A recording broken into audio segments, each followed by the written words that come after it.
Hello everybody, welcome back to the class. तो आज का हमारा 10 डेज थियोरीज क्रैश कोर्स का फिजिक्स का फर्स्ट डे है, जिसके अंदर हम लोग करने वाले हैं 7 most important theories of chapter number 1।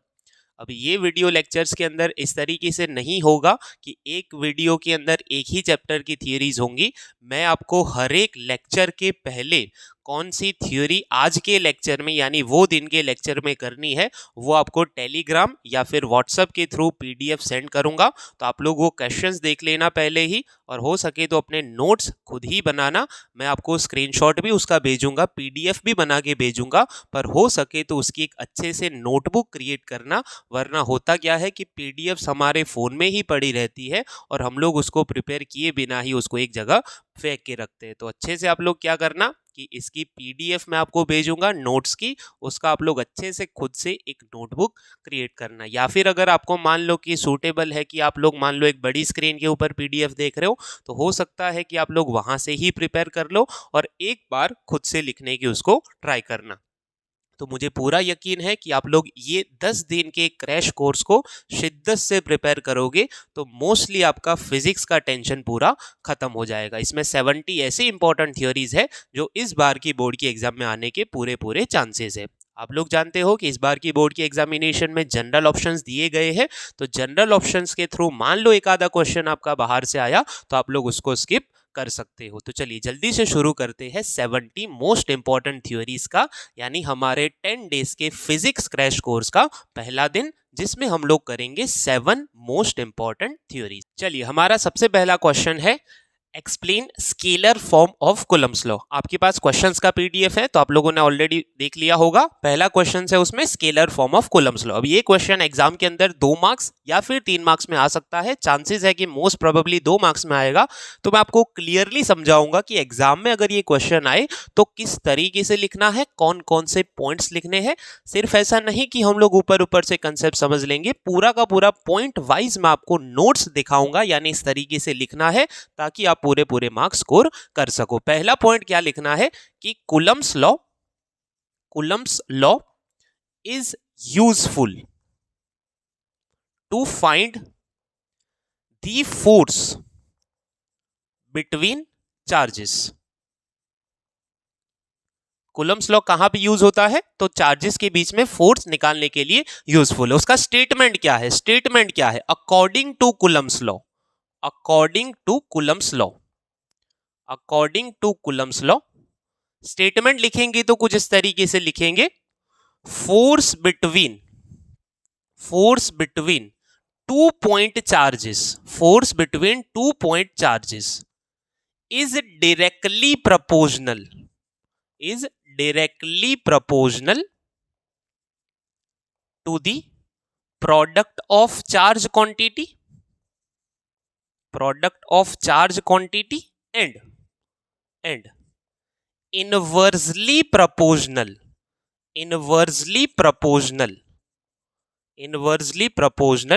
to the square of distance between them या फिर distance between charges. Simple statement है, कूलम्स लॉ के अकॉर्डिंग कोई भी दो फोर्सेस के बीच में जो फोर्स लगेगा is directly proportional to the product of charge quantity, inversely proportional to the square of the distance between them. अभी आगे क्या लिखना है? Consider 2 point charges Q1 and Q2 kept at a distance r from each other। मान लो कि दो charges है Q1 and Q2, दोनों को एक दूसरे से r डिस्टेंस पे रखा हुआ है। तो लिखेंगे अकॉर्डिंग टू कूलम्स लॉ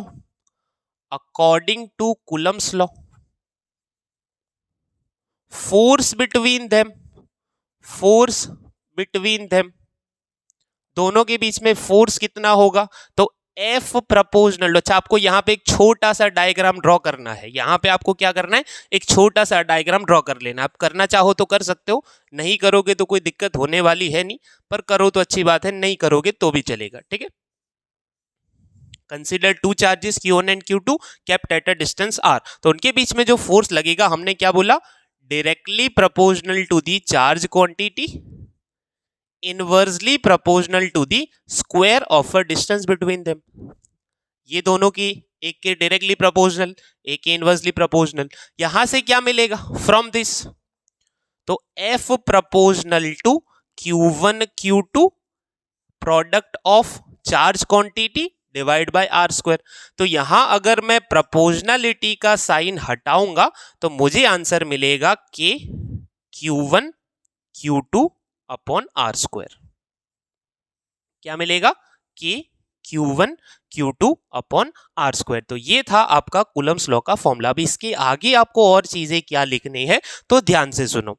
यहां पे जो के है, हियर के, तो k इज इक्वल टू बनेगा 1/4 पाई एप्सिलॉन 0, जिसकी वैल्यू है 9 इंटू 10⁻⁹। कहां, एप्सिलॉन 0, यानी दोनों के बीच में जो मीडियम है वो वैक्यूम हो, वो केस में k की वैल्यू क्या है 9 इंटू 10⁻⁹। अच्छा, इसका यूनिट क्या बनेगा, तो k को आप लोग सब्जेक्ट बना के देखो, मैं रफ में यहां पे बता देता हूं। तो ये बनेगा FR² अपॉन Q1 Q2। ध्यान से देखिए, आर स्क्वायर इधर जाएगा, Q1 Q2 इधर आएगा, तो यूनिट बनेगा newton metre square, coulomb into coulomb, तो कूलम स्क्वायर। के की वैल्यू क्या है, newton metre square upon coulomb square. अच्छा, यहां पे एक और टर्म आया नया, एप्सिलॉन 0, तो क्या लिखेंगे, where epsilon 0 is the permittivity of free space. Epsilon 0 क्या है, वैक्यूम यानी फ्री स्पेस की परमिटिविटी जिसको बोलते हैं। तो ये एप्सिलॉन 0 की भी एक वैल्यू है 8.85 10⁻⁻12। देखो, अगर आपको निकालनी है ये वैल्यू तो यहां से सिंपली क्या करो, एप्सिलॉन 0 को ऊपर ले जाओ, 9 इंटू 10⁻⁹ को नीचे लाओ, तो आपको वैल्यू मिलेगी 8.85 10⁻12। और इसका जो यूनिट बनेगा वो 1 अगर आप लोग एप्सिलॉन 0 को सब्जेक्ट बनाओ तो वो बनेगा 1/4 पाई के, यानी के का रेसिप्रोकल, उल्टा यूनिट बनेगा, क्या बनेगा, coulomb square upon newton metre square. यानी हम लोग फोर्स के फॉर्मूला को ऐसे भी लिख सकते हैं 1/4 pi epsilon 0 Q1 Q2 upon are square. तो एग्जाम के अंदर अगर ये क्वेश्चन आता है स्केलर फॉर्म तो आपको यहां तक पूरा लिखना पड़ेगा। इस तरीके से लिखोगे तभी आपको पूरे मार्क्स मिलेंगे, वरना कुछ बच्चे क्या करते हैं, यहां तक लिख के आ जाते हैं, तो आपको मान लो 2 मार्क्स का क्वेश्चन है तो आधा मार्क्स आपका कट सकता है। तो यहां तक लिखोगे पूरे मार्क्स मिलेंगे। इसका स्क्रीनशॉट लेके मैं आपको PDF जनरेट करके PDF आपको व्हाट्सएप या फिर टेलीग्राम ग्रुप में प्रोवाइड कर लूंगा, तो आप वहां से अपने नोट्स बना लीजिए। चलिए, दूसरा क्वेश्चन हमारा है कूलम्स लॉ के ऊपर से ही, पर वो है हमारा vector form of Coulomb's law. इसके पिछले वाला क्वेश्चन था स्केलर फॉर्म। स्केलर फॉर्म का मतलब होता है उसमें हमने बस दो चार्जेस के बीच में फोर्स का मैग्नीट्यूड निकाला था। अभी डायरेक्शन निकालनी है, यानी कौन सी डायरेक्शन में है, अगर वो बताना है तो आपको कौन सा समझाना पड़ेगा, वेक्टर फॉर्म। अभी वेक्टर फॉर्म बहुत सिंपल है, जिस तरीके से मैं समझा रहा हूं अच्छे से ध्यान से सुनिएगा, तभी आपके कंसेप्ट क्लियर होंगे और तभी आप लोग इक्वेशन को लिख पाओगे। वैसे अगर आप लोग थियोरी देखने जाओ तो इक्वेशन एक ही आएगा, वो चेंज होने वाला है नहीं। अगर मान लो आपका बेसिक्स थोड़ा सा वीक है तो शायद आपको लग सकता है कि प्लस माइनस क्या है, पर मैं आपको इजी वे में समझाने की कोशिश करूंगा। फोकस पूरा इधर रख के पढ़िएगा, तभी आपकी चीजें क्लियर होंगी। वेक्टर फॉर्म का मतलब होता है आपको डायरेक्शन के साथ फोर्स बताना, यानी मैग्नीट्यूड तो बताना ही है, वो तो हमें पता चल चुका है कि Q1 Q2 upon are square, पर डायरेक्शन कौन सी है वो भी आपको समझाना है। तो देखो, सबसे पहले वेक्टर फॉर्म का क्वेश्चन आए या स्केलर फॉर्म का क्वेश्चन आए, स्टेटमेंट आपको वो वाला लिखना पड़ेगा जो कूलम्स लॉ का था ना, according to Coulomb's law force between. तो मैं वापस से स्टेटमेंट रिपीट नहीं कर रहा, मैंने यहाँ पे मार्क करके लिख दिया कि इतने में आपको पहले क्या करना है, स्टेटमेंट लिखना है। फिर आपको एक वेक्टर डायरेक्शन निकालनी है, मतलब आपकी जो दो चार्जेस है वो किसी प्लेन के अंदर है। प्लेन का मतलब होता है ये है XY प्लेन। मान लो यहां पे आपका एक चार्ज पड़ा हुआ है Q1, दूसरा चार्ज पड़ा हुआ है Q2। अच्छा, ये दोनों ओरिजिन से किसी पोजीशन पे है, यानी हमें सबसे पहले इसका क्या बताना पड़ेगा, पोजीशन वेक्टर। तो Q1 हमारा इतने डिस्टेंस पे है, इसको बोलेंगे पोजीशन वेक्टर R1 वेक्टर। दूसरा हमारा R2 है, तो इसको मैं क्या बोलूंगा, R2 वेक्टर। अभी दोनों के बीच का जो डिस्टेंस है वो निकालने के दो तरीके हैं, ध्यान से सुनना। आप लोग R1 से R2 की तरफ जाओ या R2 से R1 की तरफ जाओ, मैग्नीट्यूड जो मिलेगा यानी Q1 और Q2 के बीच का जो डिस्टेंस मिलेगा वो सेम होगा। पर अगर मैं उसको वेक्टर फॉर्म में दिखाता हूं, यानी अगर मैं इसको इस तरफ से इस तरफ दिखाता हूं और इस तरफ से इस तरफ दिखाता हूं, ये दोनों का मैग्नीट्यूड सेम है, पर जब मैं R1 से R2 की तरफ जाऊंगा तो वो मेरा बनेगा R21 वेक्टर। क्यों बनेगा मैं समझा रहा हूं। और 2 से 1 जाऊंगा तो वो बनेगा R12 वेक्टर। देखो आप लोगों को शायद वो 11th का वो काइनेमेटिक्स वाला वेक्टर फॉर्म वाला क्वेश्चन याद हो, तो जिसमें हम लोग बोलते थे डिस्प्लेसमेंट वेक्टर। अगर आप लोग 1 से 2 जा रहे हो तो आपको करना होता है 2 - 1। 1 से 2 जा रहे हो, इनिशियल है R1, फाइनल है R2, तो हमें लिखना होता है final minus initial, R2 - R1, जिसका नाम है R21। R21 नाम है, वैल्यू है इसकी R2 - R1, क्योंकि आपका फाइनल पॉइंट है R2, इनिशियल है R1, यानी आप गए 1 से 2 की तरफ, करना है 2 - 1, तो नाम बनेगा R21, पर डायरेक्शन है R1 से R2।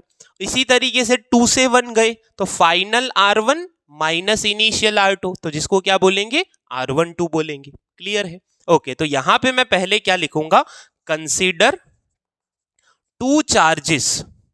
अच्छा, अभी यहां पे चार्जेस लाइक भी हो सकते हैं, अनलाइक भी हो सकते हैं, यानी दोनों पॉजिटिव या तो दोनों नेगेटिव या फिर एक पॉजिटिव एक नेगेटिव। मैं यहां पे क्या कर रहा हूं, लाइक चार्जेस ले रहा हूं। 2 like charges Q1 and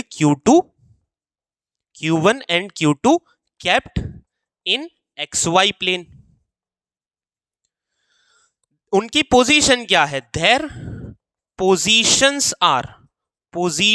are R1 vector and R2 vector respectively.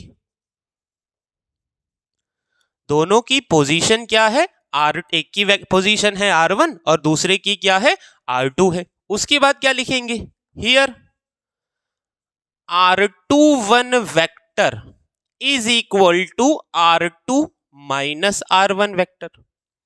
R21 vector कौन सा है, R21 मतलब 1 से 2 की तरफ गए तो final R2 minus initial R1, which is in the direction of, कहां से कहां है, R2 माइनस R1, यानी इनिशियल से फाइनल की तरफ, R1 टू R2। कहां की डायरेक्शन में है, R1 से R2 की तरफ। Simple, R12 vector is equal to R1 minus R2 vector, which is in the direction of, किसकी डायरेक्शन में है, R12, यानी R1 minus R2। Final R1 होगा, इनिशियल R2 होगा, इसीलिए हम लोग कर रहे हैं R1 माइनस R2, यानी आप निकले हो 2 से 1 की तरफ, R2 टू R1। यानी हमारे पास दो वेक्टर आए, दोनों के बीच का जो डिस्टेंस है जिसको हम लोग डिस्प्लेसमेंट वेक्टर भी बोलते थे, R21 एंड R12। तो यहां पे आप लोग देख पा रहे हो कि दोनों का R21 vector is equal to R12 vector, दोनों का मैग्नीट्यूड सेम है। दोनों का क्या सेम है, मैग्नीट्यूड, यानी 1 से 2 जाओ या 2 से 1 जाओ वैल्यू सेम मिलेगी। बट R12 वेक्टर, या फिर मैं पहले 2 1 लिखता हूं, कोई भी लिखो, is equal to minus R12 vector. मतलब ये हुआ कि 1 से 2 जाओ या 2 से 1 जाओ, मैग्नीट्यूड सेम मिलेगा, डायरेक्शन ऑपोजिट है, यानी ये दोनों एक दूसरे के ऑपोजिट वेक्टर है। दोनों क्या है, एक दूसरे के ऑपोजिट वेक्टर। बोलो इतना समझ आया? तो मेन चीज है आपको पहले दोनों के बीच के जो डिस्प्लेसमेंट वेक्टर है वो निकालना समझना पड़ेगा। 1 2 का देखो सब्ट्रैक्शन, जो सीक्वेंस में नाम है वही सीक्वेंस में सब्ट्रैक्ट कर दो। 1 2 है, 1 - 2, 2 1 है, 2 - 1, पर उसमें आपको याद क्या रखना है कि ये वाला जो पहला होता है वो होता है फाइनल, और ये क्या होता है, इनिशियल। फाइनल माइनस इनिशियल, और डायरेक्शन ऑलवेज कहां से कहां होती है, इनिशियल से फाइनल। यानी इसकी डायरेक्शन होगी 1 से 2, लिखा है हमने 1 से 2, ये चीज आपको याद रखनी है, ठीक है। अच्छा अभी क्या करेंगे, नाउ फोर्स बिटवीन देम। अच्छा अभी दोनों के बीच में जो फोर्स लगेगा वो कौन से डायरेक्शन में, तो देखो ध्यान से, हमने लिखा है लाइक चार्जेस। लाइक का मतलब होता है मान लो दोनों पॉजिटिव है, दोनों एक दूसरे को रिपेल करेंगे, वो वाला इसको रिपेल करेगा, ये वाला उसको रिपेल करेगा। अच्छा ये जो फोर्स लग रहा है वो Q2 पे लग रहा है, तो ये फोर्स होगा F2। किसकी वजह से लग रहा है, पहले की वजह से लग रहा है, तो इसको मैं लिखूंगा F21। यहां पे जो फोर्स लग रहा है वो 1 पे लग रहा है, तो ये होगा F1। किसकी वजह से लग रहा है, तो 2 की वजह से लग रहा है, तो ये होगा F12, ठीक है। अच्छा यहां पे मैं लिखूंगा अभी दोनों का फॉर्मूला कैसे याद रखना है, देखो मैं सिंपलेस्ट वे में आपको समझा देता हूं। F21 वेक्टर कौन सा, F12 वेक्टर कौन सा, तो देखो सिंपल है, K दोनों में आएगा, दोनों चार्जेस Q1 Q2 है, Q1 Q2 आएगा दोनों में, Q1 Q2। अच्छा डिवाइड बाय होता है दोनों के बीच के डिस्टेंस का स्क्वायर, यानी मैग्नीट्यूड लेना है दोनों के बीच का डिस्टेंस, यानी आप डिस्टेंस में R12 की वैल्यू का भी स्क्वायर ले सकते हो, R21 की वैल्यू का भी स्क्वायर ले सकते हो, यहां लेना है डिस्टेंस का स्क्वायर, तो दोनों में से किसी को भी ले सकते हो, पर मैं क्या कर रहा हूं F12 में क्या कर रहा हूं, R12 वेक्टर उसके मैग्नीट्यूड का स्क्वायर, और नीचे 1-2 वाले में, अच्छा मैंने वापस 1-2 लिख दिया, इसको मैं 2-1 कर लेता हूं, 2-1 वाले में क्या लूंगा, R21 वेक्टर के मैग्नीट्यूड का स्क्वायर। यानी अभी तक आप लोग देखने जाओ तो F12 और F21 ये दोनों टर्म्स एग्जैक्टली सिमिलर है, भले आपको यहां पे 1-2 दिख रहा है, यहां 2-1 दिख रहा है, पर उनके मैग्नीट्यूड का स्क्वायर है, मतलब दोनों का मैग्नीट्यूड तो हमने पहले ही बता दिया क्या है, इक्वल है। मेन चीज है पीछे जो डायरेक्शन लगानी है, वो पीछे जो डायरेक्शन लगाएंगे अभी आप लोग खुद चेक करो, क्या ये दोनों फोर्सेस सेम डायरेक्शन में है, नहीं है, दोनों फोर्सेस ऑपोजिट डायरेक्शन में है, मतलब डायरेक्शन दोनों की अलग अलग आने वाली है। कौन सी डायरेक्शन, तो 2-1 जो वेक्टर है वो आप लोग ध्यान से देखिए R21 की डायरेक्शन में है, F21 कहां है, R21 की डायरेक्शन, दोनों नीचे की तरफ है, ध्यान से देखो दोनों इस तरफ है, F21 जो है ये डायरेक्शन यानी R21 की डायरेक्शन में है, और F12 आप लोग ध्यान से देखिए तो वो है R12 की डायरेक्शन, F12 कहां है, R12 की डायरेक्शन, तो यहां आएगा R12 की डायरेक्शन।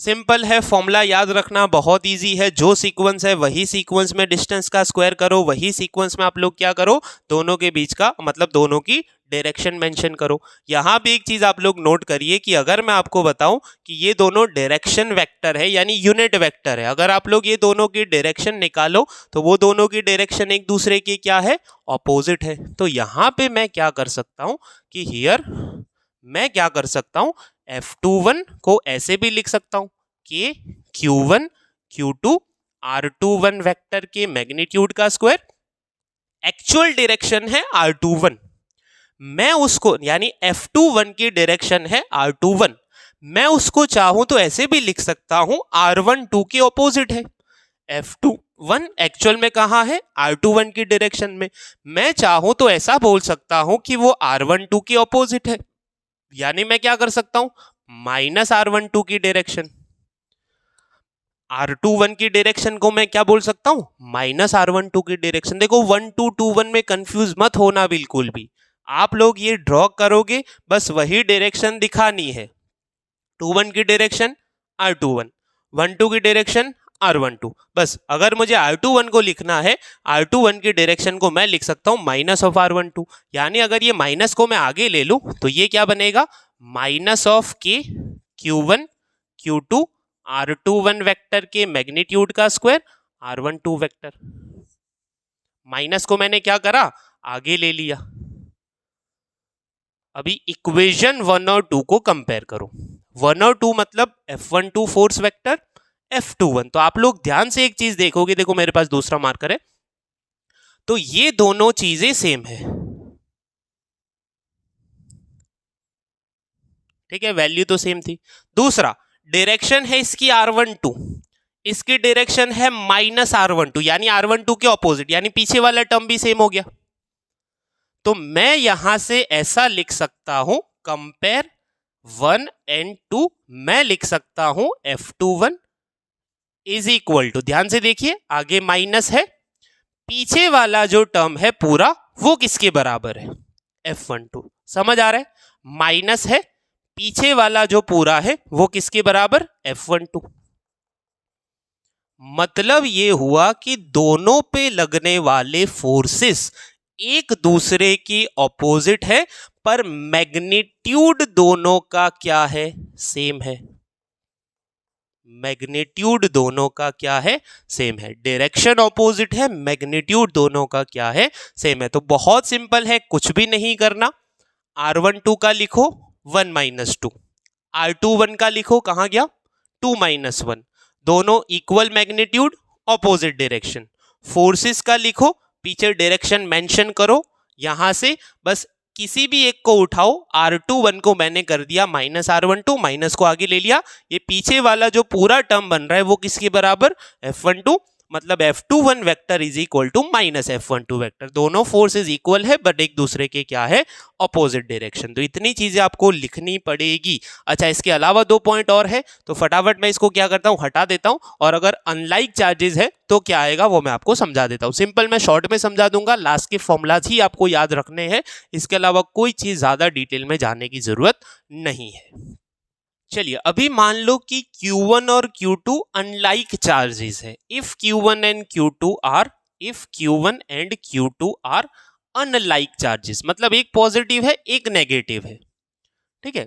तो यहां पे होगा क्या कि जो डिस्प्लेसमेंट वेक्टर है वो तो सेम रहेंगे, पर अभी जो फोर्सेस की डायरेक्शन बाहर की तरफ, यानी जब दोनों एक दूसरे को रिपेल कर रहे थे तो बाहर की तरफ, अभी जो फोर्सेस लगेंगे अंदर, मैं डायरेक्शन ऊपर दिखाता हूं, यानी ये बनेगा F(1) ड्यू टू सेकंड, ये बनेगा F(2) ड्यू टू फर्स्ट।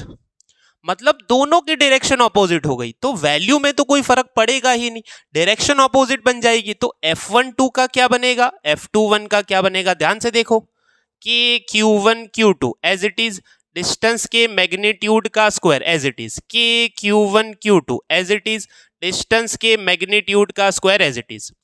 पीछे जो डायरेक्शन है F12, पहले वो थी R12 की डायरेक्शन, अभी क्या है R21, अभी वो नीचे आया R21। या फिर मैं ऐसा लिख सकता हूं कि ये है माइनस ऑफ R12 की डायरेक्शन। क्या है, माइनस ऑफ R12 की डायरेक्शन। F21 ऊपर की तरफ, पहले वो था R21 यानी नीचे की डायरेक्शन में था, यानी जो 21 है वो 21 की डायरेक्शन में था, अभी चला गया 12 की डायरेक्शन। मैं F21 को अभी ऐसा लिख सकता हूं, वो R21 के ऑपोजिट है, F21 R21 के ऑपोजिट है, यानी ये है माइनस ऑफ R21। अभी ध्यान से देखना क्या करना है, बस मैं ये क्या कर रहा हूं, ये माइनस को उठा के आगे लिख देता हूं, ये माइनस को उठा के आगे लिख देता हूं। मतलब एग्जाम में अगर थियोरी आती है तो कुछ भी नहीं करना, आपको क्या करना है, अनलाइक का केस हो तो बस दोनों में सीक्वेंस मेंटेन रखो, F12 R12 R12, F21 R21 R21, unlike करके बस आगे माइनस लगाओ, बात खत्म करो। लाइक है तो दोनों में प्लस आएगा, अनलाइक है तो माइनस आएगा, सिंपल एज दैट। इतना लिखोगे आपको पूरे मार्क्स मिलेंगे, इससे ज्यादा आपको कुछ भी लिखने की जरूरत नहीं है। Vector form of Coulomb's law इतना आपको लिखना पड़ेगा, 2 मार्क्स में क्वेश्चन आ सकता है। चलिए, हमारा थर्ड क्वेश्चन है आज का, characteristics of electric field line. ये एग्जाम के लिए मोस्ट इंपॉर्टेंट क्वेश्चंस है, पॉइंट्स मैंने लिख के रखे हैं ताकि हमारा थोड़ा सा टाइम बच जाए, साथ साथ में मैं आपको समझाता चलूंगा, और कोई डायग्राम अगर कहीं पे बनाना है तो वो भी हम लोग साथ में बनाते चलेंगे। चलो, पहला पॉइंट है, electric field lines for a positive charge are radially outwards and for negative charge are radially inwards from a charge। यानी कोई भी पॉजिटिव अगर चार्ज है तो इलेक्ट्रिक फील्ड लाइंस कुछ इस तरीके से होंगी, रेडियली आउटवर्ड्स, रेडियली आउटवर्ड्स। और अगर कोई नेगेटिव चार्ज है तो वो जो फील्ड लाइन होंगी वो कुछ इस तरीके से होंगी, रेडियली इनवर्ड्स। डायरेक्शन आपको याद रखनी है, radially outwards and radially inwards, पहला पॉइंट। दूसरा है they never form a close loop, कोई भी इलेक्ट्रिक फील्ड लाइन कभी भी क्लोज लूप जनरेट नहीं कर सकती। अगर वो पॉजिटिव से निकली है तो वो इनफाइनाइट तक जाएगी, या फिर मान लो एक पॉजिटिव के बाजू में एक नेगेटिव है तो कुछ इस तरीके से पॉजिटिव से निकल के नेगेटिव में एंड हो जाएगी, पॉजिटिव से निकल के नेगेटिव में एंड होगी, पॉजिटिव से निकल के नेगेटिव में एंड होगी।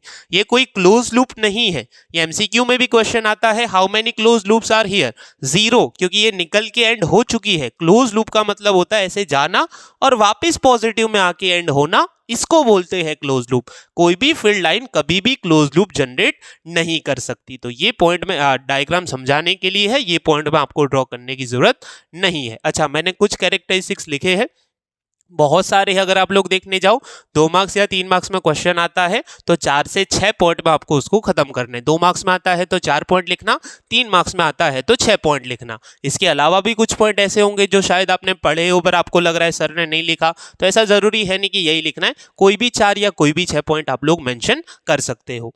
तीसरा पॉइंट है a tangent drawn eight any point on a field line will give the direction of electric field at that point। यानी मान लो कि कोई जगह पे इलेक्ट्रिक फील्ड लाइन ऐसे है, आपको बताना है एग्जैक्टली ये पॉइंट पे फील्ड की डायरेक्शन, तो वो होगी ऐसे टेंजेंट के अलोंग। ये पॉइंट पे फील्ड की डायरेक्शन टेंजेंट के अलोंग, ये पॉइंट पे फील्ड की डायरेक्शन टेंजेंट के अलोंग। यानी फील्ड लाइन के किसी भी पॉइंट पे tangent drawn at any point on a field line will give the direction of electric field at that point. वो पॉइंट के ऊपर आपको इलेक्ट्रिक फील्ड की डायरेक्शन मिलेगी। नेक्स्ट पॉइंट है two electric field lines never intersect each other. Point आपका यहां तक ही है, बट लिखना पड़ेगा आगे, because if they do so, अगर वो इंटरसेक्ट कर जाती है, the point of intersection will give two directions of field which is not possible. देखो ध्यान से सुनो, हमने अभी ऊपर बोला कि कोई भी पॉइंट पे टेंजेंट ड्रॉ करोगे डायरेक्शन ऑफ फील्ड मिलेगा। मान लो कि 2 फील्ड लाइन ऐसे एक दूसरे को इंटरसेक्ट कर गई, नीचे से एक ऊपर आ रही है, एक ऊपर से नीचे जा रही है। अगर मैं आपको बोलूं ये पॉइंट पे फील्ड की डायरेक्शन बताओ, इंटरसेक्शन का जो पॉइंट है वहां पे फील्ड की डायरेक्शन बताओ, अगर आप लोग ये लाइन का टेंजेंट ड्रॉ करोगे तो वो इधर मिलेगा, ये लाइन का टेंजेंट ड्रॉ करोगे तो वो इधर मिलेगा। मतलब एक ही पॉइंट पे 2 टेंजेंट मिल रहे हैं, मतलब 2 directions of field. A point of intersection will give 2 directions of field. ये चीज पॉसिबल नहीं है, ये चीज आपकी पॉसिबल नहीं है कि 2 टेंजेंट यानी 2 डायरेक्शन ऑफ फील्ड मिले। एक पॉइंट पे फील्ड की डायरेक्शन एक ही हो सकती है, मतलब इंटरसेक्शन करना, इंटरसेक्ट करना पॉसिबल नहीं है, क्योंकि ऐसा करने से क्या होता है कि 2 डायरेक्शन मिल जाती है एक ही पॉइंट के ऊपर इलेक्ट्रिक फील्ड की, जो मिलना पॉसिबल नहीं है। तो ये डायग्राम आपको एग्जाम में ड्रॉ नहीं करना, ऐसा नहीं होता, वो मैंने ड्रॉ करके समझाया आपको, ठीक है। नेक्स्ट पॉइंट है lines are closer where field is stronger and far apart when field is weaker। यानी जैसे आपने शायद क्वेश्चन पढ़ा होगा, हमने लिखा कि जब फील्ड स्ट्रॉन्गर होता है तो लाइंस एक दूसरे के क्लोजर होती है, और जब फील्ड वीकर होता है तो लाइंस एक दूसरे से दूर दूर होती है। मतलब क्या है कि मान लो ये पॉजिटिव चार्ज है, इसकी अगर मैं फील्ड लाइन ऐसे ड्रॉ करता हूं तो यहां पे आप देख पा रहे हो कितने इलाके में फील्ड आपका, मतलब मैं अगर यहां एक छोटा सर्कल ड्रॉ करता हूं तो यहां छोटे से सर्कल में 3 लाइंस पास हो रही है, मतलब वो एक दूसरे के पास पास है। पर जैसे ही ये लाइंस आगे बढ़ती है वो एक दूसरे से दूर दूर जाती है, यानी इतने ही साइज के सर्कल से भी एक ही लाइन पास हो रही है। मतलब हुआ कि लाइंस चार्जेस से दूर जाने पे, यानी पॉजिटिव चार्ज से दूर जाने पे लाइंस एक दूसरे से दूर दूर जा रही है, और फार अपार्ट मतलब दूर दूर लाइंस का मतलब क्या होता है, फील्ड आपका वीकर है। एग्जाम में ऐसा भी क्वेश्चन आ जाए, एक पॉइंट इधर एक पॉइंट इधर, कहां फील्ड स्ट्रॉन्गर है, तो जहां लाइंस एक दूसरे के करीब हो, यानी lines are closer where field is stronger. जहां फील्ड स्ट्रॉन्गर होता है वहां लाइंस एक दूसरे के क्या होती है, क्लोजर होती है। तो ये पॉइंट आपको मेंशन करना है। और लास्ट पॉइंट है for uniform field lines are parallel and equidistant to each other. यानी आपने सुना होगा पैरेलल, यूनिफॉर्म इलेक्ट्रिक फील्ड आप लोग कहीं पे भी ड्रॉ करते हो तो ऐसे ड्रॉ करते हो। ये फील्ड लाइन का एक कैरेक्टरिस्टिक्स है कि जब भी यूनिफॉर्म फील्ड दिखाना हो आपको लाइंस को एक दूसरे के पैरेलल और इक्वी डिस्टेंट यानी दो लाइंस के बीच का जो डिस्टेंस है वो मेंटेन रहना चाहिए। आगे जितना भी चले जाओ वो एक दूसरे से ऐसे ऐसे जहां ऐसे हो रहा है ना कि ये दो के बीच का डिस्टेंस पहले छोटा है, जैसे जैसे आगे जा रहे हो डिस्टेंस बढ़ता जा रहा है, तो ये लाइंस यूनिफॉर्म नहीं दिखा रही, ये नॉन यूनिफॉर्म है। ये कौन सा है? यूनिफॉर्म है। यहां से एक एमसीक्यू ऐसा भी आता है, electric field of unit positive और नेगेटिव चार्ज, या फिर यूनिट नहीं लिखा हो सिर्फ सिंगल पॉजिटिव चार्ज, तो ये नॉन यूनिफॉर्म फील्ड है। कौन सा है? Non uniform. यूनिफॉर्म में लाइंस क्या होती है?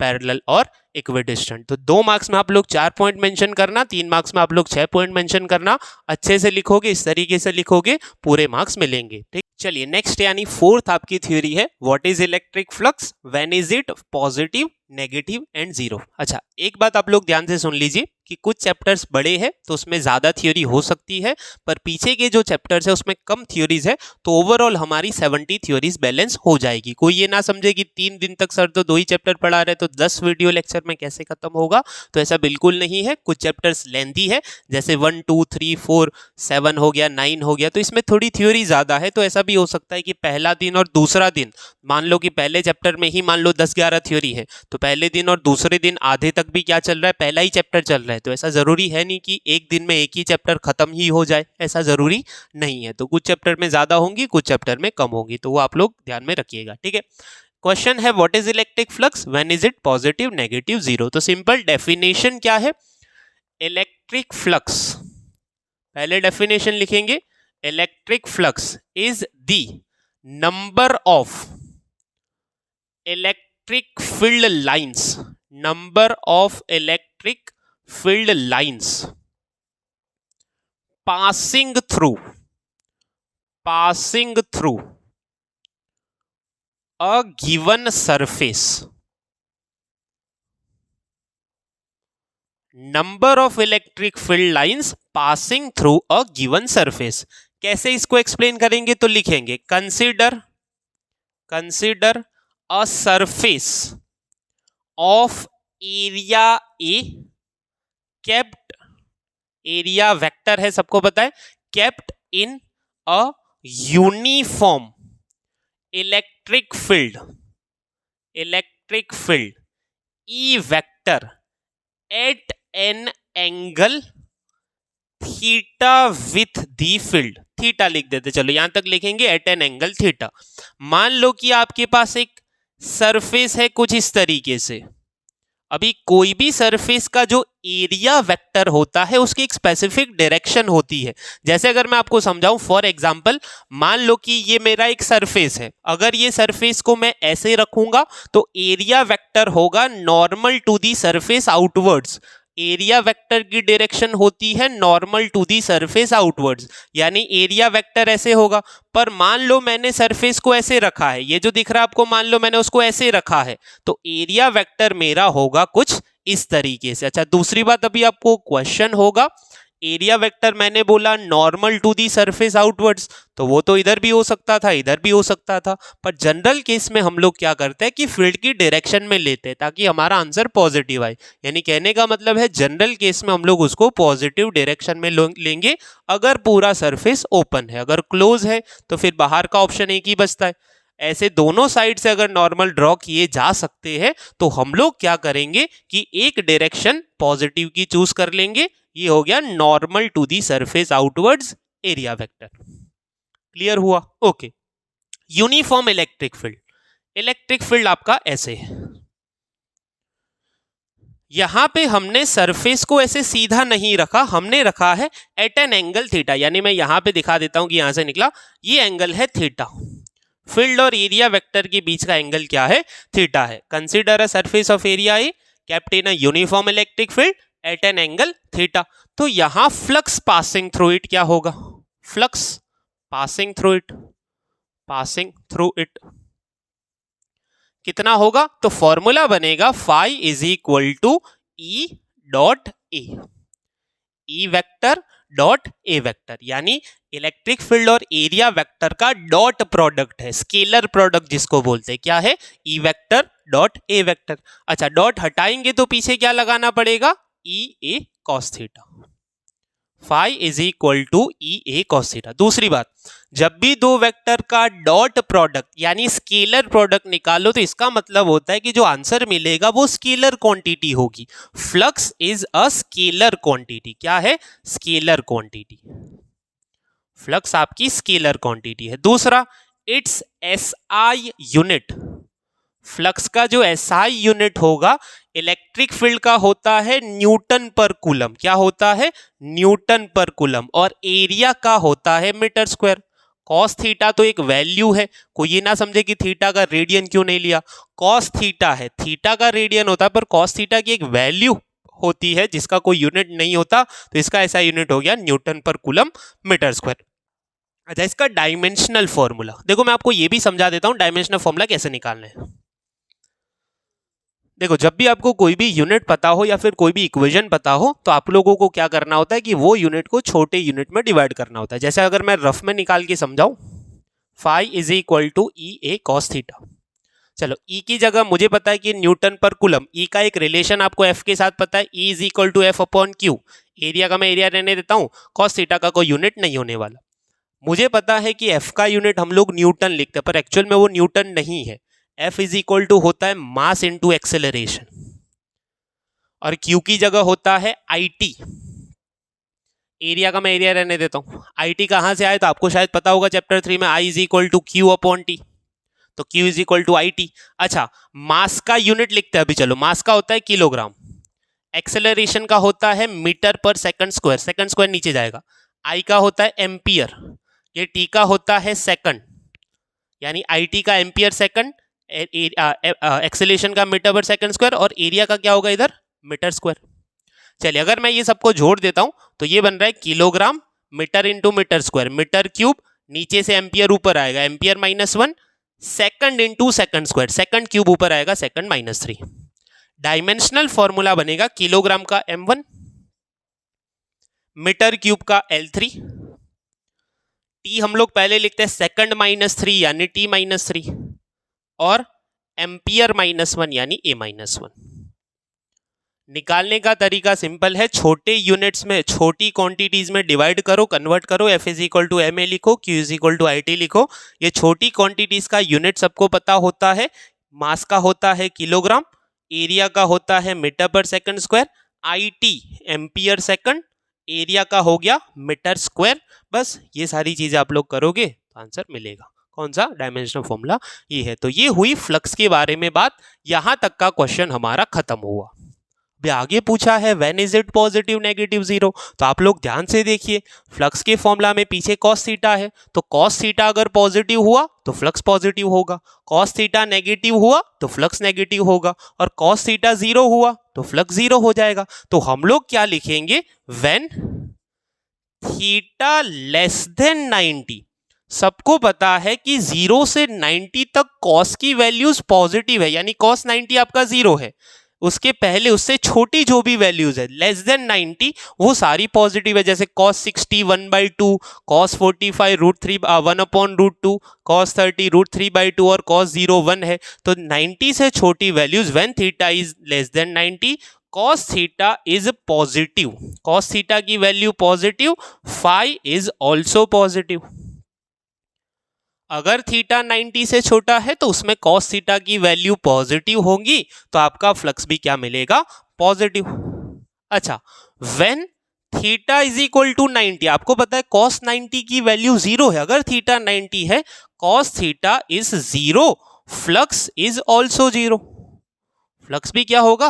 0 होगा। और 90 से बड़ी वैल्यू जैसे cos 120 सबको पता है -1/2 होता है, यानी 90 से 180 तक की, 90 से बड़ी का मतलब क्या है? 180 तक की वैल्यूज। तो वो वैल्यू क्या होगी? When theta greater than 90, cos theta is negative, cos theta आपका क्या होता है? Negative, phi is also negative. तो बस सिंपल कुछ नहीं करना, कौन से एंगल 90 से छोटे के लिए cos थीटा पॉजिटिव है तो फ्लक्स पॉजिटिव, 90 पे cos थीटा 0 है तो फ्लक्स 0, 90 से बड़े पे cos थीटा नेगेटिव है तो फ्लक्स भी क्या होगा? नेगेटिव, क्योंकि फ्लक्स की वैल्यू cos थीटा पे भी डिपेंड करती है। तो ये चीज मैंने एक्स्ट्रा में लिखी है, तो आप लोग इसको अच्छे से समझिएगा कि कहां से हमें निकाला, ये एक्स्ट्रा है, ये थ्योरी में आपको लिखने की जरूरत नहीं है, सीधा आपको डायमेंशनल फॉर्मूला निकालना है, तो रफ में आप लोग इसको करके निकाल सकते हो। तो ये थ्योरी इस तरीके से लिखोगे तो आपको पूरे मार्क्स मिलेंगे। When is it positive, negative and zero. अच्छा, एमसीक्यू के अंदर एक क्वेश्चन ऐसा भी आता है कि when is flux maximum, maximum यानी कॉस 0 पे मैक्सिमम होगा, मिनिमम, मिनिमम मतलब कॉस 180 पे क्या होगा, मिनिमम होगा, यानी 0 से 90 से छोटी वैल्यू के लिए पॉजिटिव है। तो जैसे जैसे कॉस थीटा की वैल्यू बढ़ेगी फ्लक्स बढ़ता जाएगा। कॉस की मैक्सिमम वैल्यू कॉस 0 पे है तो वहां फ्लक्स होगा प्लस ई ए, कॉस 0 है +1, फ्लक्स होगा प्लस ई ए। कॉस 180 है -1 तो फ्लक्स होगा माइनस ई ए। ये चीज आप लोगों को ध्यान रखनी है। यहाँ पे पूछा है पॉजिटिव, नेगेटिव और जीरो, तो अच्छे से आप लोग इसको पढ़िएगा, पूरे मार्क्स मिलेंगे। चलिए, हमारा नेक्स्ट जो क्वेश्चन है वो है what is electric dipole, explain dipole moment. Electric dipole क्या है, डाइपोल मोमेंट के बारे में समझाओ, 2 मार्क्स का इंपॉर्टेंट क्वेश्चन है। तो देखो, डाइपोल की डेफिनेशन मैंने लिख के रखी है, 2 equal and opposite charges, equal and opposite charges kept at a certain distance form an electric dipole. यानी मान लो कि आपके पास एक प्लस क्यू चार्ज है तो सामने सर्टेन डिस्टेंस पे इक्वल एंड ऑपोजिट उतनी ही वैल्यू का माइनस चार्ज होना चाहिए। सर्टेन डिस्टेंस का मतलब होता है टोटल जो डिस्टेंस है डाइपोल का वो है 2a के बराबर। फिर 2a का मतलब क्या है, ये पॉइंट को बोलते हैं डाइपोल का सेंटर, यानी आधा डिस्टेंस a होगा, ये आधा डिस्टेंस a होगा, टोटल जो लेंथ है वो है आपकी 2a के बराबर। क्लियर? ओके, इसको बोलते हैं डाइपोल। अच्छा, डाइपोल मोमेंट क्या है, तो देखो डाइपोल, अभी मैंने आपको पहले फील्ड लाइन के कैरेक्टर बताए, उसमें मैंने एक यहाँ पे अलग से डायग्राम ड्रॉ किया था। मैंने बोला था कि पहले पॉइंट में हमने बोला पॉजिटिव के लिए रेडियली आउटवर्ड, नेगेटिव के लिए रेडियली इनवर्ड, और प्लस माइनस के लिए वो प्लस से निकल के माइनस में जाता था। यानी इलेक्ट्रिक फील्ड की डायरेक्शन होती है प्लस से माइनस, पर जो डाइपोल मोमेंट करके क्वांटिटी है जिसकी डायरेक्शन होती है माइनस से प्लस। डाइपोल मोमेंट क्या है वही समझाना है। तो डाइपोल मोमेंट क्या है, तो लिखेंगे dipole moment is a product of length of a dipole, length of a dipole and charge and value of charge, ऐसा लिख देते, एंड वैल्यू ऑफ चार्ज। यानी जो डाइपोल मोमेंट है वो है आपका length of a dipole 2a into क्या, वैल्यू ऑफ चार्ज q। अच्छा, ये जो डाइपोल मोमेंट है वो आपकी वेक्टर क्वांटिटी है। क्या है आपकी वेक्टर क्वांटिटी। इसकी डायरेक्शन हमने बताई अभी, क्या है, -q से +q।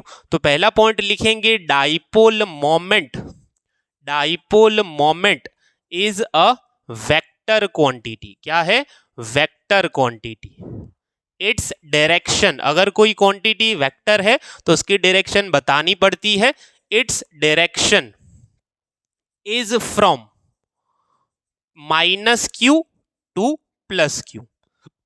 डायरेक्शन कहां है, -q से +q। और या फिर आप उसको ऐसे लिख सकते हो, मैं ब्रैकेट में लिख देता हूं अलग से एमसीक्यू के लिए, opposite direction of electric field, opposite direction of electric field.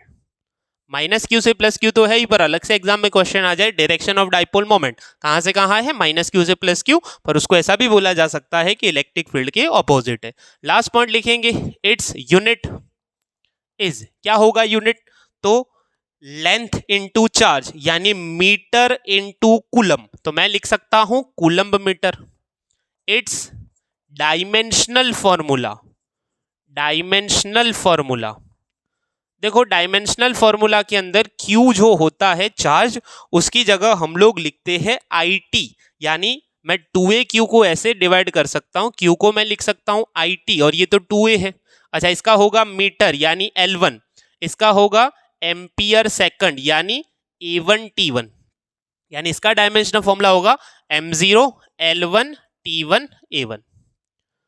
Dimensional formula क्या है, M0 L1 T1 A1। ये है आपका डायमेंशनल फॉर्मूला का मतलब डाइपोल मोमेंट का डायमेंशनल फॉर्मूला। तो यहां तक आपको क्वेश्चन लिखना पड़ेगा, ये चीज मैंने एक्स्ट्रा में लिखी है, अगर आपको निकालना है कहाँ से देखना है कहाँ से निकाला तो आप लोग यहाँ पे देख सकते हो। तो ये हो गया आपका छोटा सा 2 मार्क्स का क्वेश्चन, एग्जाम में आ सकता है, तो आपको ऐसे करके लिखना पड़ेगा। चलिए हमारी नेक्स्ट इंपॉर्टेंट थ्योरी है theory number 6, electric field on the axis of a dipole. अभी हमने डाइपोल क्या है वो समझ लिया, 2 थ्योरीज और हम लोग आज करने वाले हैं, axis of a dipole, equator of a dipole. ठीक है, तो एक्सिस ऑफ अ डाइपोल में सबसे पहले क्या करना है, तो सबसे पहले हम लोग डाइपोल ड्रॉ करेंगे कि एक पॉजिटिव चार्ज है और ये आपका नेगेटिव चार्ज है। सबको पता है डाइपोल में इक्वल एंड ऑपोजिट चार्जेस होते हैं, यानी ये प्लस क्यू है और ये क्या है आपका माइनस क्यू है। ठीक है, अच्छा डाइपोल की टोटल लेंथ होती है 2a। इसमें अगर मैं सेंटर से मेजर करूं तो इस तरफ वाला डिस्टेंस a होगा, इस तरफ वाला डिस्टेंस क्या होगा, a होगा। अभी एक्सिस का मतलब क्या होता है कि ये वाली जो लेंथ है, यानी लेंथ के अलोंग कोई भी पॉइंट होगा तो उसको बोलेंगे कि वो पॉइंट एक्सिस के ऊपर है। यानी हमारे पास एक पी पॉइंट यहाँ पे है, इसको बोलेंगे ये पॉइंट एक्सिस के ऊपर है। ये पॉइंट है डाइपोल से आर डिस्टेंस। अभी डाइपोल से आर डिस्टेंस का मतलब होता है डाइपोल के सेंटर से आर डिस्टेंस। कहां से, सेंटर से R distance. Total distance dipole के सेंटर से गिवन होगा, आपको बोला हो कि a point on the axis it is at R distance from the dipole, यानी वो कहां से आर है, सेंटर से आर है। तो पहला पॉइंट हम लोग लिखेंगे, consider a P point on the axis of a dipole at a distance r from its center, at a distance r from its center। अच्छा, अगर मुझे p पॉइंट पे इलेक्ट्रिक फील्ड निकालना है तो वो किस किस की वजह से होगा, तो पॉजिटिव का भी लगेगा और नेगेटिव का भी लगेगा। पॉजिटिव का फील्ड होता है रेडियली आउटवर्ड्स, नेगेटिव का फील्ड होता है रेडियली इनवर्ड्स। यानी अगर ये पॉजिटिव चार्ज है तो इसमें सभी डायरेक्शन में से बाहर की तरफ फील्ड निकलेगा, यानी यहां से निकल के पी पॉइंट पे वो इस तरफ जा रहा होगा। सिंपल, नेगेटिव को भूलो, अभी पॉजिटिव में से ऐसे बाहर की तरफ फील्ड निकलेगा तो पी पॉइंट पे जो पॉजिटिव का इलेक्ट्रिक फील्ड होगा वो इस तरफ जा रहा होगा, ई ड्यू टू प्लस चार्ज। और नेगेटिव में सभी डायरेक्शन से इनवर्ड्स होगा, यानी अगर यहां से इनवर्ड्स है, ऊपर से भी इनवर्ड्स है, नीचे से भी इनवर्ड्स है और यहां से भी वो इनवर्ड्स है, यानी पी पॉइंट पे वो इस तरीके से ऐसे होगा। नेगेटिव का फील्ड इनवर्ड्स डायरेक्शन में है। अच्छा, अगर मुझे पी पॉइंट पे टोटल फील्ड निकालना है तो वो होगा पॉजिटिव और नेगेटिव दोनों की वजह से, डायरेक्शन हमें पता चल गई। अगर मुझे पॉजिटिव का फील्ड निकालना है पी डिस्टेंस पे तो मुझे पॉजिटिव चार्ज से पी तक का डिस्टेंस पता होना चाहिए। तो आप ध्यान से देखिए, ओ से पी तक का क्या है, आर, पर पॉजिटिव से पी तक का तो ये वाला ए, यहां तक का ए, और दूसरा कौन सा, आर। तो लिखेंगे distance of P point from plus Q is R plus A। कितना होगा, ये R तो है ही और प्लस से लेके डिस्टेंस अगर पूछा हो तो R प्लस ए, यानी ये वाला दूसरा क्या है, A, यानी प्लस Q से P तक का कितना, R प्लस ए, और माइनस Q से डिस्टेंस है इतना, यानी टोटल R माइनस ए करना पड़ेगा। टोटल R माइनस ए करेंगे तो बाकी का जो डिस्टेंस बचेगा ये वाला, टोटल R माइनस ए करेंगे, यानी इतना जो ए है उसको क्या करना पड़ेगा, R में से माइनस। यानी यहां से मैं अगर सीधी लाइन ड्रॉ कर लूं तो R माइनस ए करेंगे तो वो डिस्टेंस बनेगा between P point and minus Q। तो distance of P point from plus Q is R plus A and from minus Q is R minus A. Plus Q से वो डिस्टेंस है R plus A, minus Q से यहां तक का distance है total R, minus कितना करना पड़ेगा, ए करना पड़ेगा। अच्छा, यहां पे डाइपोल मोमेंट की अगर मैं डायरेक्शन निकालूं तो वो है माइनस क्यू से प्लस क्यू। डाइपोल मोमेंट की डायरेक्शन क्या है, माइनस क्यू से प्लस क्यू। तो यहां पे हम लोग लिखेंगे कि electric field due to positive charge यानी प्लस क्यू, तो ई प्लस वेक्टर में लिखूंगा। चलो कितना होगा, तो K चार्ज का मैग्नीट्यूड लेना होता है Q डिवाइडेड बाय डिस्टेंस का स्क्वायर। डिस्टेंस कितना प्लस Q से, R प्लस ए का स्क्वायर कितना, और ये जो डायरेक्शन है ध्यान से देखिए प्लस के फील्ड की डायरेक्शन राइट में है, मतलब डाइपोल मोमेंट की डायरेक्शन लेफ्ट में है और प्लस का फील्ड राइट में है, मतलब ये डाइपोल मोमेंट के ऑपोजिट है। कहां पे है? डाइपोल मोमेंट के ऑपोजिट। प्लस का फील्ड राइट में है, डाइपोल मोमेंट लेफ्ट में है, तो डायरेक्शन लिखेंगे माइनस पी कैरेट। अच्छा मैं मोड हटा लेता हूं, माइनस आगे ले लेता हूं, तो ये आंसर आएगा minus K Q upon R plus ए स्क्वायर पी कैरेट। ये हो गया electric field due to plus charge. इसको मैं दे देता हूं इक्वेशन नंबर 1। अच्छा, electric field due to minus Q charge, minus Q charge का कितना होगा? Field due to minus Q charge. अच्छा, माइनस क्यू चार्ज में लिखेंगे ई माइनस के। चार्ज का तो बस मैग्नीट्यूड लेना होता है, प्लस हो या माइनस हो। चार्ज का क्या लेना होता है? मैग्नीट्यूड। भले ही प्लस हो, भले ही माइनस का निकालना हो, चार्ज को ऑलवेज लेना है पॉजिटिव। माइनस से उसका डिस्टेंस है R minus A square. Minus Q से पी का डिस्टेंस है इतना, और वो कितना है? Total R minus A. कितना है? R minus A square. Direction देखिए, माइनस का फील्ड लेफ्ट में है, डाइपोल मोमेंट भी लेफ्ट में है, यानी पी कैरेट। अगर मैं मोड हटा के लिख दूं तो ये होगा K Q upon R minus A square P caret. ये हो गया E minus vector. Equation number 2। Plus का मिल गया, माइनस का मिल गया, बस टोटल निकालना है। Net field, net field at P point. तो नेट फील्ड क्या होगा? दोनों का vector sum, E at P point. किस किस का? प्लस वेक्टर का और माइनस वेक्टर का। टोटल वेक्टर एडिशन करेंगे, टोटल वेक्टर के साथ डायरेक्शन के साथ दोनों को ऐड करेंगे तो टोटल फील्ड मिलेगा। चलो कितना होगा प्लस का? Minus K Q upon R plus ए square P caret, minus K Q upon R plus ए स्क्वायर पी कैरेट। बीच में है प्लस, माइनस का कितना है? K Q upon R minus A square P caret. चलिए क्या कॉमन निकलेगा? तो के क्यू को मैं कॉमन निकाल लेता हूं। चलो मैं यहां पे लिखता हूं, के क्यू को मैं कॉमन निकाल लेता हूं इधर, और पी कैरेट को मैं कॉमन निकाल लेता हूं पीछे। दोनों में से पी कैरेट कॉमन निकला, दोनों में से के क्यू कॉमन निकला। अच्छा क्या बचा? तो ये वाला बचा प्लस, ये के क्यू पूरा बाहर चला गया, पी कैरेट चला गया, 1 upon R minus A square. मैं प्लस वाले टर्म को आगे लिख रहा हूं। इसमें क्या बचा? के क्यू कॉमन बाहर आ गया, पी कैरेट पीछे आ गया, तो ये बचा माइनस 1 अपॉन आर प्लस ए square, minus 1 upon R plus ए स्क्वायर। सिंपल। क्या बचा? के क्यू दोनों में से निकल गया, पी कैरेट निकल गया, तो दोनों में ऊपर 1 बचा, इसमें भी ऊपर 1 बचा। इसमें बचा आर प्लस ए स्क्वायर, पर आगे माइनस है, तो ये बचा माइनस 1 अपॉन आर प्लस ए स्क्वायर। इसमें प्लस है, plus 1 upon R minus A square, plus 1 upon R minus A square. मैंने आगे पीछे अरेंज किया, पॉजिटिव को आगे लिखा, नेगेटिव वाले को पीछे। चलो क्रॉस मल्टीप्लाई करते, बराबर ईपी वेक्टर तो है इधर, के क्यू तो रहेगा ही।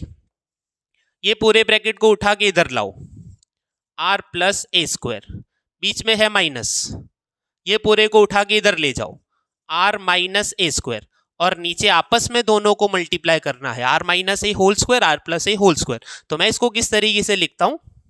मैं इसको ऐसे लिख देता हूं, R minus A, R plus A, और दोनों का जो स्क्वायर है उसको बाहर ले लेते हैं, पीछे है पी कैरेट। बोलो समझ आया? देखो वापस क्या करा, ये पूरे आर प्लस ए स्क्वायर को इधर लेके आए, आर प्लस ए स्क्वायर को इधर लाए, आर माइनस ए स्क्वायर को इधर लेके आए, आर माइनस ए स्क्वायर को इधर लेके आए, बीच में माइनस था तो एज इट इज रहा। ये दोनों को मल्टीप्लाई करना, R minus A whole square, R plus A whole square. तो मैं क्या करता हूं कि दोनों के होल स्क्वायर को मैं बाहर ले लेता हूं, मल्टीप्लाई करना है R minus A R plus. अगर मैं स्क्वायर वापिस अंदर दे दूंगा तो जैसा मुझे चाहिए था वैसे हो जाएगा। किसका? R minus A square R plus A square. अगर स्क्वायर को अंदर दे दो, R minus A square R plus A square. ठीक है। अच्छा ऊपर ब्रैकेट ओपन करते, ब्रैकेट ओपन करते, देखना ध्यान से, बराबर के क्यू। चलिए R plus A whole square क्या बनेगा? आर स्क्वायर प्लस ए स्क्वायर प्लस 2ar। बीच में है माइनस। अच्छा पीछे वाले ब्रैकेट का अभी बीच में माइनस है, तो मैं इसका आंसर होल स्क्वायर का आंसर ब्रैकेट में ही लिखता हूं, R minus A whole square, R square plus A square minus 2ar, यानी पहले का whole square R square plus ए स्क्वायर प्लस 2ar, पहले ब्रैकेट में लिखा, बीच में माइनस है, R minus A whole square का क्या लिखा, R square plus A square minus 2ar, divide by R minus A R plus, आपको पता है A minus B A plus B होता है A square minus B square, R minus A R plus है तो क्या बनेगा, R square minus A square, और ये जो बाहर वाला स्क्वायर था वो तो रहेगा ही, R minus A R plus A का क्या हुआ, R square minus A square, बाहर वाला स्क्वायर रहेगा, R plus A whole square, R square plus A square plus 2ar, बीच में minus, R minus A whole square, R square plus A square minus 2ar। अच्छा, इसमें भी पीछे P carat है तो सब में पीछे पी कैरेट है, आप लोग समझ लेना पीछे पी कैरेट, ठीक है। अच्छा, ऊपर ध्यान से देखिए, ये बीच में माइनस है, ब्रैकेट ओपन करो, ब्रैकेट ओपन करो, आगे के क्यू रहेगा, चलो पहला ब्रैकेट तो एज इट इज आगे क्योंकि कुछ है नहीं, आर स्क्वायर प्लस ए स्क्वायर प्लस 2ar, बीच में माइनस है, ये ब्रैकेट ओपन करिए, minus R square minus A square, और ये minus minus plus 2ar, minus minus क्या plus 2ar, R square plus ए स्क्वायर प्लस 2ar, पहला वही रहेगा, बीच में माइनस था, minus R square minus A square minus minus plus 2ar। अच्छा, नीचे का मैं अभी क्या करता हूं, इसको रहने देता हूं, R square minus A square का होल स्क्वायर, पीछे है पी कैरेट, तो देखिए क्या क्या कैंसिल हो रहा है, plus are square minus R square plus A square minus A square, और यहां पे मैं कंडीशन लिखूंगा कि if R is very much greater than A, अगर आर बहुत बड़ा है कंपेयर टू, यानी ये जो डिस्टेंस है आर बहुत बड़ा है कंपेयर टू ए, तो सब्ट्रैक्शन और समेशन में आप लोग ए को निग्लेक्ट कर सकते हो। देखो मल्टीप्लीकेशन में नहीं कर सकते, जैसे मैं आपको बोलूं कि 10 करोड़ प्लस 0.5, तो 10 करोड़ की कंपेयर 0.5 वैल्यू बहुत छोटी है, अगर आप 10 करोड़ में प्लस 0.5 करोगे माइनस 0.5 कोई फर्क नहीं पड़ेगा, पर आप करो 10 करोड़ मल्टीप्लाई बाय 0.5 तो आंसर आधा हो जाएगा। मल्टीप्लाई में निग्लेक्ट नहीं करना, सब्ट्रैक्शन है उसमें आपको क्या करना है, निग्लेक्ट। तो ऊपर क्या बचेगा, के क्यू 2ar प्लस 2ar क्या बचेगा 4ar, divide by A square तो चला गया, आर स्क्वायर का स्क्वायर आर की पावर 4, पीछे क्या है पी कैरेट, पीछे क्या है पी कैरेट। अच्छा, अभी मैं क्या करता हूं, ये सब कुछ ईपी के बराबर है, के क्यू को रहने देते हैं, 4ar को मैं लिखता हूं 2a इंटू 2, बोलो लिख सकते हैं क्या, 4a को क्या लिख सकते हैं 2a इंटू 2, पीछे r जो था वो कैंसल होके पावर 4 की क्या बचेगी, इधर 3 बचेगी, डिवाइड बाय r क्यूब, पीछे क्या है p कैरेट।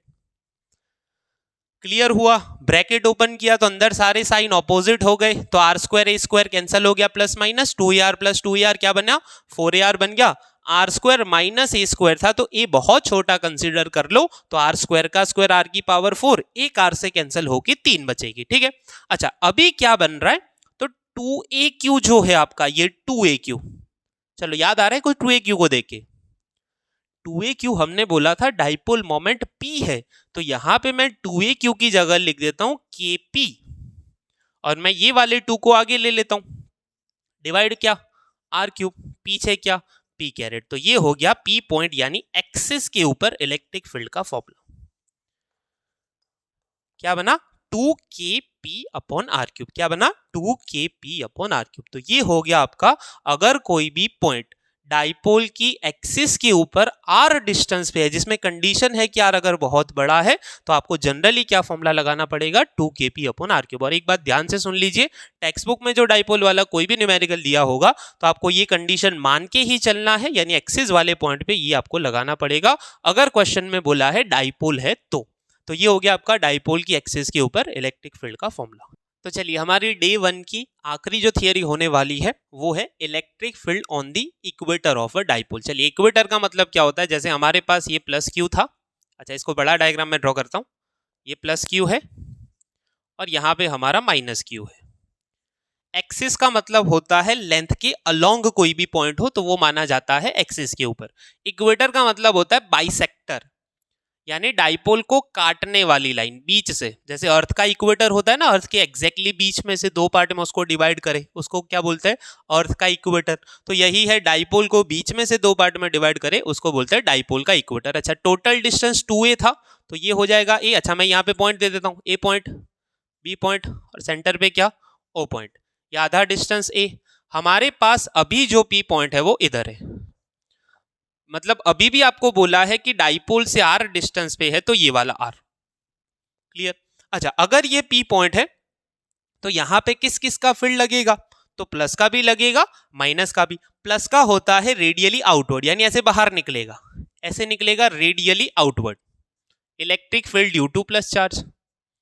और माइनस का होता है ऐसे रेडियली इनवर्ड, माइनस के अंदर जा रहा हूं, यानी पी पॉइंट से ऐसे होके गुजरेगा वो ऐसे इस तरफ, electric field due to minus charge.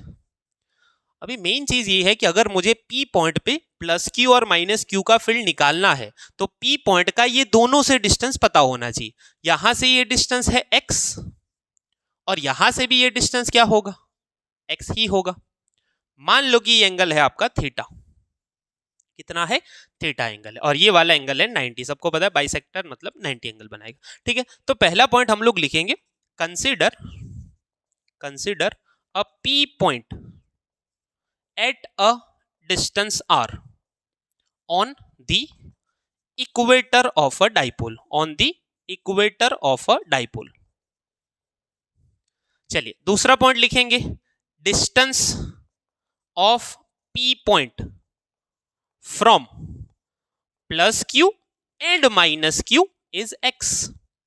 Plus Q और माइनस क्यू दोनों से उसका डिस्टेंस इस बार क्या है, सेम है। लास्ट टाइम यहां पे पी पॉइंट था तो प्लस से उसका डिस्टेंस था आर प्लस ए, माइनस से उसका डिस्टेंस था आर माइनस ए। इस बार बिल्कुल बीच में है, तो यहां से मेजर करो कि यहां से मेजर करो, डिस्टेंस आपको सेम मिल रहा है। अच्छा, ये एक्स कितना होगा, तो ये ट्राइंगल आप लोग देखिए, in triangle O A P, in triangle O A P Pythagoras theorem लगाओ। पाइथागोरस थ्योरम लगाएंगे तो मिलेगा X square is equal to ये वाला ए स्क्वायर प्लस ये वाला आर स्क्वायर। अच्छा, अगर मैं x निकालना चाहता हूं तो इसका रूट लग जाएगा, root A square plus are square. अच्छा, रूट की जगह मैं क्या लिख सकता हूं, A square plus are square की पावर 1/2, यानी पहला काम मैंने कर लिया, x निकाल लिया। अच्छा, अभी क्या करेंगे, जैसे लास्ट टाइम किया था, electric field due to plus Q, electric field due to minus Q, और फिर टोटल निकालेंगे। तो कैसे करना है ध्यान से देखिए, अभी मैं लिखता हूं इधर, electric field due to plus Q charge, चलिए ई प्लस वेक्टर के क्यू अपॉन डिस्टेंस है एक्स स्क्वायर। डिस्टेंस को अभी मैं x से ही नोट कर रहा हूं, x कितना है मेरा, x इज इक्वल टू ये डिस्टेंस है प्लस q और p के बीच का x। अच्छा, x स्क्वायर चाहिए मुझे, x स्क्वायर की जगह मैं क्या लिख सकता हूं, a square plus are square, x का स्क्वायर चाहिए। अच्छा, इसकी अगर मैं डायरेक्शन पीछे मेंशन करता हूं तो जैसे लास्ट टाइम हमने लिखा था कि p कैरेट के अलोंग है कि माइनस p कैरेट के अलोंग है, यहां डाइपोल मोमेंट से इसका कोई लेना देना नहीं, डाइपोल मोमेंट इधर है, पर ये फील्ड ना तो डाइपोल मोमेंट के ऑपोजिट है ना तो उसकी डायरेक्शन में है, पूरा का पूरा इधर है। तो हम लोग लिखेंगे टूवर्ड्स एपी, एपी का मतलब होता है ए से पी के अलोंग। अच्छा, एक्स स्क्वायर की जगह मैं क्या लिख सकता हूं, आर स्क्वायर प्लस ए स्क्वायर टूवर्ड्स एपी। किसका मिल गया, प्लस वेक्टर का मिल गया। चलिए, electric field due to minus Q charge. देखो, सबको पता है जब भी फील्ड निकालना हो कि फोर्स लगाना हो, एक चीज याद रख लो, फील्ड या फोर्स के फॉर्मूला में चार्ज को कभी भी नेगेटिव नहीं लेना। यहां पे प्लस क्यू का फील्ड था तो भी प्लस लिया, अभी माइनस क्यू का फील्ड है तो भी माइनस ही लेंगे उसको, सॉरी क्या बोल रहा हूं मैं, प्लस ही लेंगे उसको, क्या लेंगे उसको, प्लस ही लेंगे, पर डायरेक्शन बदल जाएगी, टूवर्ड्स पीबी। कहां जा रहा है अभी, ये पीबी की तरफ जा रहा है, टूवर्ड्स पीबी। तो ये वाला जो है एक्स स्क्वायर, वो भी एक्स स्क्वायर सेम ही है। कौन सा एक्स स्क्वायर, तो ये पाइथागोरस वाला a square plus are square. कौन सा वाला, a square plus are square towards PB. तो यहां से एक चीज समझ में आ रही है कि प्लस वेक्टर का ये जो मैग्नीट्यूड है फील्ड का, K Q upon are square plus A square, और माइनस वेक्टर का, माइनस चार्ज का जो इलेक्ट्रिक फील्ड है उसका मैग्नीट्यूड सेम है। अलग क्या है, तो दोनों की डायरेक्शन अलग है। तो यहां से मैं लिख सकता हूं फ्रॉम हियर दोनों का मैग्नीट्यूड सेम है, E plus vector is equal to E minus vector, magnitude is equal to मैं ई कर लेता हूं, मैं क्या कर लेता हूं, ई कर लेता हूं। अभी टोटल निकालना है। देखो लास्ट टाइम क्या था कि एक फील्ड आगे की तरफ था, एक फील्ड पीछे की तरफ था, तो आपने वेक्टर एडिशन में क्या करा, एक में प्लस डायरेक्शन थी, एक में माइनस डायरेक्शन थी, तो सीधा आंसर आ गया था। यहां पे दोनों ना तो सेम डायरेक्शन में है ना तो अपोजिट में है, कोई अलग ही वैल्यू है, मतलब कोई अलग ही एक दूसरे से एंगल बना रहे। तो मुझे क्या करना पड़ेगा कि ये दोनों का मुझे रिजल्टेंट निकालना पड़ेगा कोसाइन लॉ अप्लाई करके। कोसाइन लॉ कैसे अप्लाई करना है, तो देखो ध्यान से, एट पी पॉइंट, ध्यान से देखना। अभी यहां पे P पॉइंट है, यहां पे एक फील्ड है E प्लस वेक्टर, यहां पे एक फील्ड है E माइनस वेक्टर। ये मेरी Y एक्सिस है और ये मेरी X एक्सिस है। ये दोनों जो इलेक्ट्रिक फील्ड वेक्टर है वो प्लेन के अंदर है। प्लेन मतलब ये X एक्सिस और Y एक्सिस के बीच में है, ये वाला X एक्सिस और माइनस Y एक्सिस के बीच में है। यानी ये दोनों के कोई ना कोई कंपोनेंट बनेंगे। यानी यहां पे अगर मैं एक लाइन खींच देता हूं तो ये वाला एंगल भी मेरा बनेगा थीटा।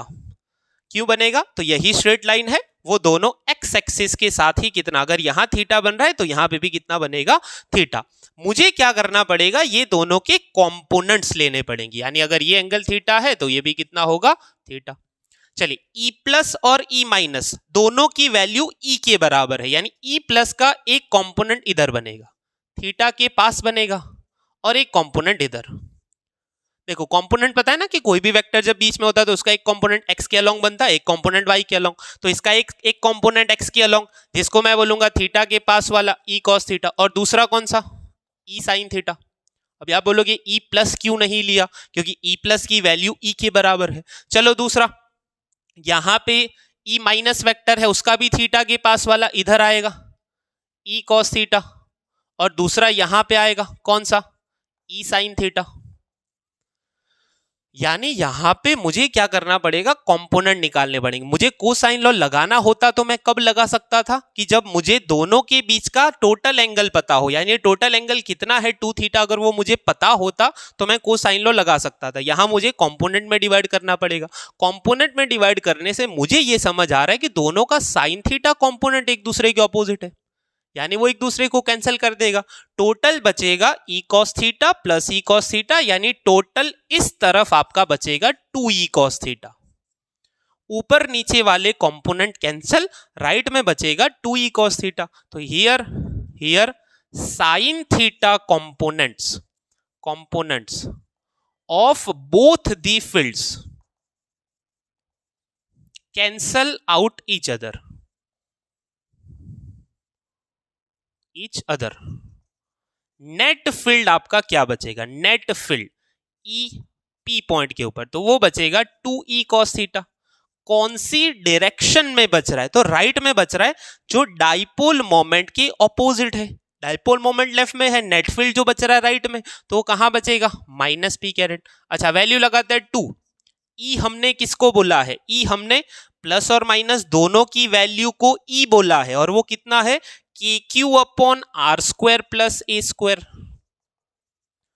और कॉस थीटा, आप ये ट्राइंगल में कॉस थीटा लगाइए, तो adjacent a upon hypotenuse x, cos theta a upon x, तो कॉस थीटा की जगह आएगा ए अपॉन एक्स, और ये कितना, माइनस पी कैरेट। चलिए ऊपर बनेगा 2k/q_a, नीचे है आर स्क्वायर प्लस ए स्क्वायर, और x की जगह मैं क्या लिख सकता हूं, x है under root R square plus ए स्क्वायर। अंडर रूट का मतलब होता है पावर 1/2, तो क्या बनेगा, आर स्क्वायर प्लस ए स्क्वायर की पावर 1/2। पीछे क्या, तो अभी ध्यान से देखिए, आर स्क्वायर प्लस ए स्क्वायर की पावर 1 और आर स्क्वायर प्लस ए स्क्वायर की पावर 1/2, यानी एक और आधा 3/2 बनेगा। यानी ये बनेगा 2k/q_a, आर स्क्वायर प्लस ए स्क्वायर की पावर 3/2 पी कैरेट। माइनस में कहां ले लेता हूं, आगे ले लेता हूं, एक और आधी कितनी बची, 3/2 बचे। अच्छा अभी 3/2 में वापस कंडीशन क्या लगानी है, तो देखो मैं थोड़ी सी जगह करता हूं, इसका मैं स्क्रीनशॉट आपको भेज देता हूं। तो देखो इसमें क्या बनेगा, तो E at P पॉइंट, आप यहां पे कंडीशन लिखेंगे। कंडीशन पहले लिखते हैं कि if R is very much greater than है। जो लास्ट टाइम हमने कंडीशन लिखी थी तो मैंने आपको बोला था सब्ट्रैक्शन और समेशन में क्या करो, निग्लेक्ट करो छोटी वैल्यू को, तो ए को बहुत छोटा कंसीडर करो, कैंसल। आर स्क्वायर की पावर 3/2, देखो स्क्वायर की पावर 3/2, पावर की पावर मल्टीप्लाई होती है, 2 कैंसल होगा तो बचेगा आर क्यूब, यानी ये बचेगा E at P point is equal to -2k/q/a r cube, पीछे है पी कैरेट, और यहां से 2a/q लास्ट टाइम भी आया था, 2a/q होता है डाइपोल मोमेंट, तो यहां -k 2a/q की जगह p अपॉन आर क्यूब, और ये बचेगा पी कैरेट। तो ये बन गया इक्वेटर, पी पॉइंट को मैं लिख देता हूं इक्वेटर वाला पॉइंट। तो यहां से हमें एक चीज समझ में आई कि एक्सिस पे जो फॉर्मूला था 2kp upon r cube, equator पे फॉर्मूला है -kp अपॉन आर क्यूब, यानी एमसीक्यू के लिए आप लोग रिलेशन याद रखना कि E at axis is equal to equator into 2, या फिर इक्वेटर का निकालना हो तो एक्सिस बाई 2, इक्वेटर का आधा है, और डायरेक्शन क्या है, इक्वेटर वाले की डाइपोल मोमेंट की अपोजिट है, एक्सिस वाले की डाइपोल मोमेंट के अलोंग है, क्योंकि इसमें प्लस पी कैरेट होता है, इसमें क्या है आपका माइनस पी कैरेट। तो यहाँ आज का हमारा पहला दिन खत्म हो गया, 7 अच्छी इंपॉर्टेंट थ्योरीज हमने यहाँ पे करी है, तो प्लीज इसको अच्छे से प्रिपेयर करिएगा, बार बार इसको रिवाइज करिएगा, और ये थ्योरीज करने से ही आप लोग अच्छे से न्यूमेरिकल और एमसीक्यू सॉल्व कर पाओगे। होप आपको सेशन पूरा अच्छा लगा होगा, लाइक जरूर कीजिएगा और पढ़ाई करते रहिए। मिलते हैं नेक्स्ट लेक्चर के अंदर, तब तक के लिए